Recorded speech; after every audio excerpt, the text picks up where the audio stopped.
நான் மட்டும் 2022 எனக்கு எல்லாமே தெரியும், இவங்களை பற்றின ரகசியங்கள்லாம் தெரியும் அப்படின்னு நான் வெளியில் காமிச்சிருந்தாலோ வெளியில் சொல்லியிருந்தாலோ ஏதாவது ஒரு விஷயத்தில் காரணமாக வச்சு என்னை போட்டு தள்ளிட்டு, அதாவது ஈழத்தமிழை போர் விவகாரம் இந்த மாதிரியெல்லாம் கம்பேர் பண்ணி அதில் வந்துட்டு என்னை வந்து குற்றவாளி ஆக்கிட்டு இந்த சினிமாவில் வர்றது போல் இந்த சுபாஷுங்கிறவனை கதாநாயகன் மாதிரி ஹீரோ மாதிரி சித்தரிச்சிருப்பாங்க. அதுதான் இவங்க போட்டு வச்ச பிளான்.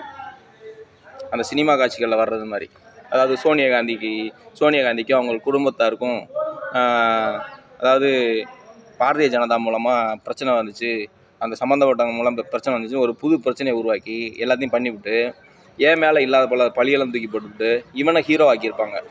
அப்புறம் இந்த சந்திரா குடும்பத்தை சேர்ந்தவங்க தியாகி ஆகியிருப்பாங்க, நாட்டுக்காக பாடுபட்டு தியாகி ஆகியிருப்பாங்க.